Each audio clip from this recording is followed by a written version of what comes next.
आकर पूर्ण कथा लेकर आए हैं। एक मिनट करवा थी। सभी सातों भाई अपनी बहन से अपनी बहन से भी खाने का आग्रह करने लगे, लेकिन बहन ने बताया कि आज उसका करवा चौथ का निर्जला व्रत है और वह खाना चंद्रमा को अर्घ दे खाएगी। गाड़ी पर जाकर एक दीपक जला दिया और उसे चलने की ओट में रख दिया। वापस आकर अब खा लो। करवा भागी भागी अपनी भाभीियों के पास गई और कहने लगी, भाभी चलो चांद निकल गया, आपका चांद निकला है, आप अर्घ देकर खाना खा लो, हमारा चांद निकलने में अभी समय है। करवा भोली भाली भाभीियों की ये बात, जैसे ही पहला निवाला तोड़ा तो उसे छींक आ गई।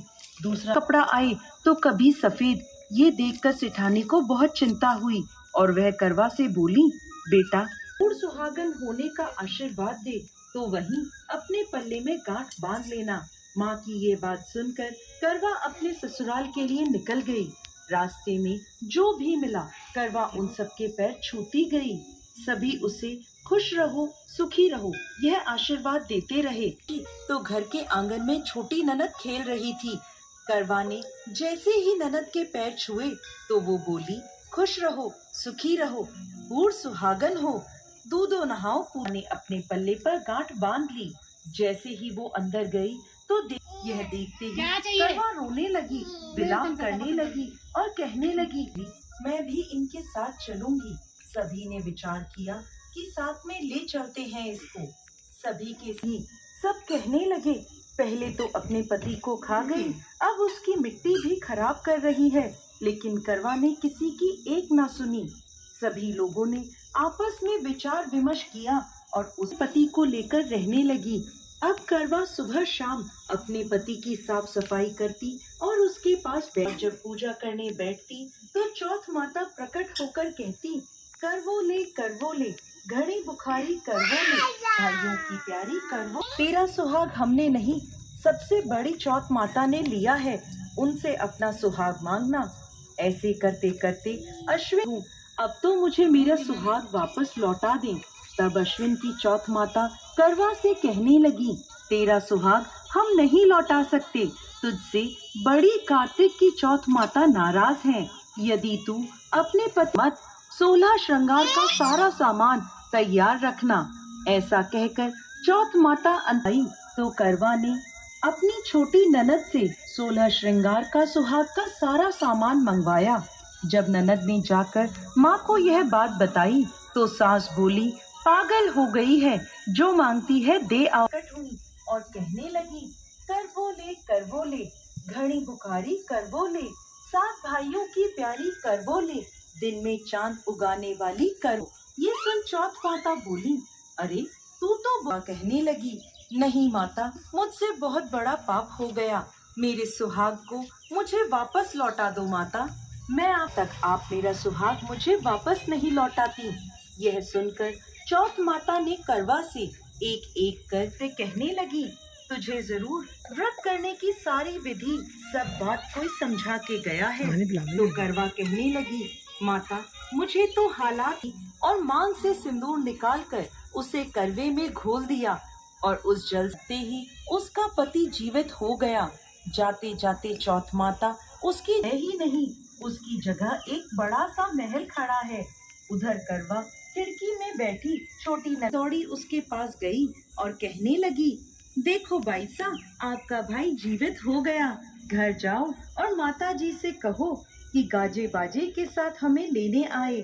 छोटी ननद माँ कहने लगी, अब तक तो वो भाभी ही थी, अब तेरा भी उसके साथ साथ दिमाग खराब हो गया है। तो वह बोली, नहीं माँ, मैंने अपनी आंखों से देखा है, भाई जीवित हो गया है। ये सुन माँ और बेटी इस कथा को कहने वाले, सुनने वाले और हुंकारा भरने वाले सब पर कृपा करना। जय चौथ माता। जय चौथ।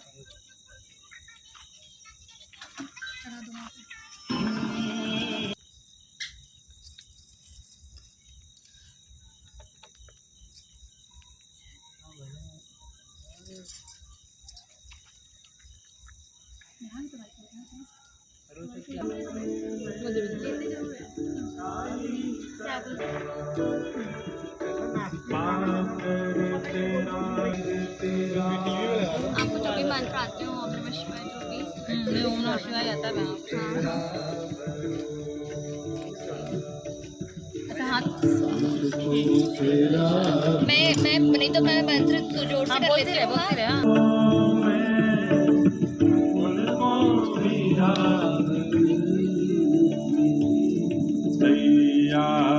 क्योंकि प्रहलाद ने कहा है कि यहाँ भी भगवान है, सब जगह भगवान है। हिरण्यकश्यप ने कहा इस खम्भे में है, बोले हाँ मुझे दिख रहा है। और जैसे जितनी देर में निकले हैं गजेंद्र की रक्षा करने के लिए, तब लक्ष्मी ने पूछा कहाँ जा रहे हो, तो भगवान कहना चाहते हैं हाथी के पास। तो कहते कुछ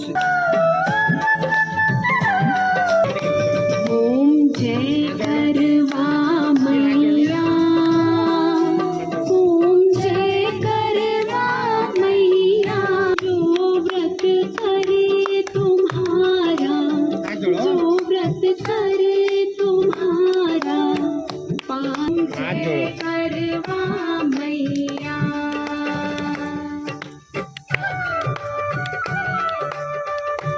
हाथ जोड़ो।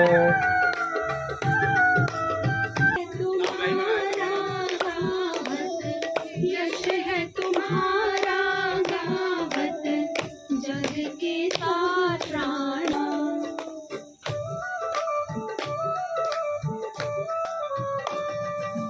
कार्तिक कृष्ण चतुर्थी, जो नारी व्रत करती